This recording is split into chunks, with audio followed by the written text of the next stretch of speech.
marami. Ubusin mo na yan. Maubos yan. Jay, let me look at it. Okay, kids. Oh, MJ, ano nangyari sa ngipin mo? Ay, Kuya Eric, nabungi po ako. Ikaw talaga masyadong palabiro. Ginulat mo ako, akala ko nabungi ka na talaga. Ay, Kuya Eric, naglalaro lang po kami. Ayan na po, wala na po. Matatamis na naman yung kinakain nyo, ha?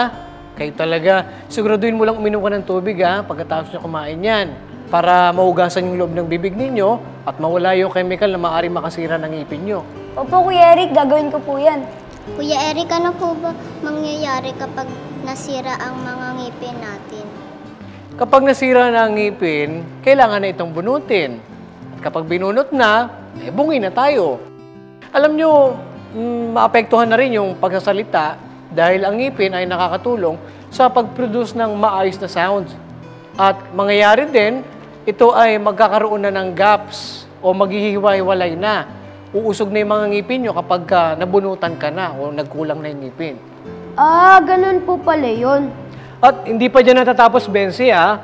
Marami pang epekto ng pagkakaroon ng sirang ngipin. At yan nga ang pag-aaralan natin ngayon. Ang dami ko po talagang natututuhan kung paano po alagaan ang ating mga ngipin. Nakakatakot naman po kapag nasira ang mga ngipin natin. Sana hindi po ito mangyari sa akin. O kaya dapat, panatilihin natin itong malusog. Kumain tayo ng mga masustansyang pagkain para mapanatiling malakas ang ating mga ngipin. Okay? Di ba, noong unang panahon wala pa namang dentista para tumingin sa mga ngipin ng mga tao noong unang panahon? Kasi hindi naman matatamis ang pagkain nila noon na maaaring makasira ng ngipin dahil puro gulay na masustansyang pagkain na ibinigay naman ng Diyos sa atin na siyang dapat nating kainin. Basahin natin ang nakasulat sa Aklat ng Henesis sa 1:29 hanggang 30.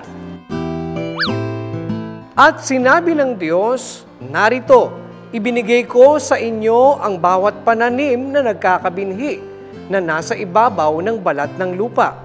At ang bawat punong kahoy na may bunga ng punong kahoy na nagkakabinhi sa inyo'y magiging pagkain.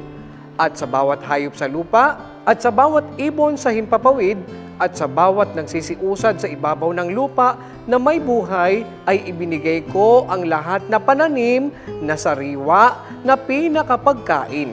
At nagkagayon. Dapat po pala kumain kami ng maraming prutas at gulay para lumusog po ang aming mga ngipin. At yan ang ating verse of the day.